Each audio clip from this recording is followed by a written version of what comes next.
Today I have for you Hebrews 10:37. For in just a little while the coming one will come and not delay, and my righteous ones will live by faith. But I will take no pleasure in anyone who turns away. But we are not like those who turn away from God to, to their own destruction. We are the faithful ones whose souls will be saved. Great examples of faith and endurance. Faith shows the reality of what we hope for. It is the evidence of things we cannot see. Through their faith, the people in days of old earned a good reputation. By faith, we understand that the entire universe was formed at God's hand, God's command. That what we now see did not come from anything that can be seen. It was by faith that Abel brought a more acceptable offering to God than Cain did. We ever visually started? I really have to remember to put that thing off before I start. Oh man. At God's command, that what we now see did not come from anything that can be seen. It was by faith that Abel brought a more acceptable offering to God than Cain did. Abel's offering gave evidence that he was a righteous man, and God showed his approval of his gifts. Although Abel is long dead, he still speaks to us by his example of faith. It was by faith that Enoch was taken up to heaven without dying. He disappeared because God took him. For before he was taken up, he was known as a person who pleased God. And it is impossible to please God without faith. Anyone who wants to come to him must believe that God exists and that he rewards those who sincerely seek him. It was by faith that Noah built a large boat to save his family from the flood. He obeyed God, who warned him about things that had never happened before.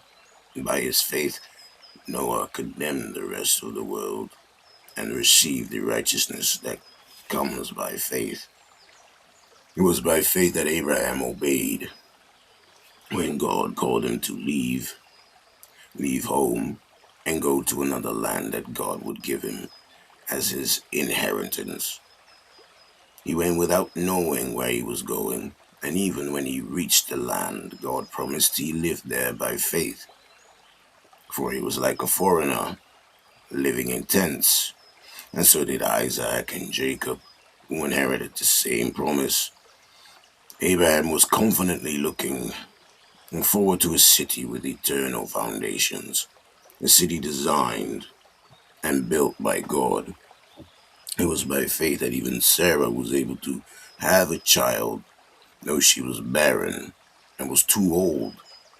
She believed that God would keep his promise, and so a whole nation came from this one man who was as good as dead. A nation with so many people that, like the stars in the sky and the sand on the seashore, there is no way to count them.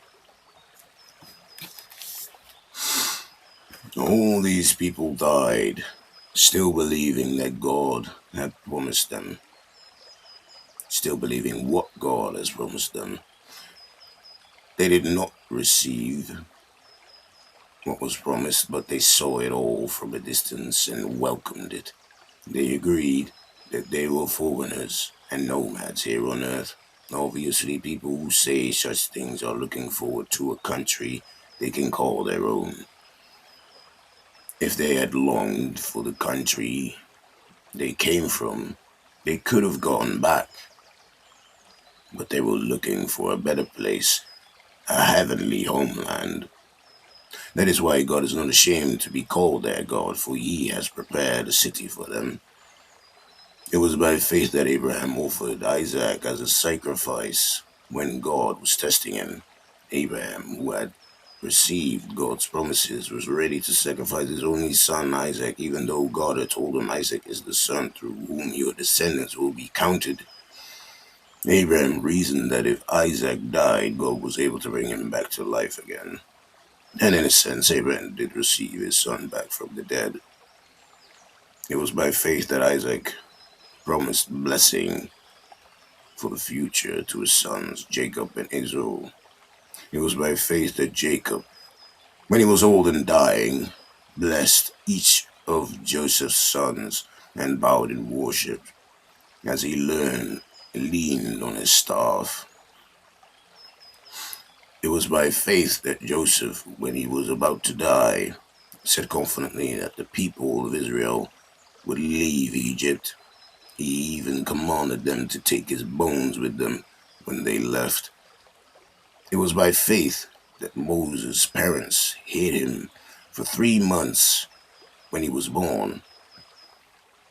They saw that God had given them an unusual child, and they were not afraid to disobey the king's command.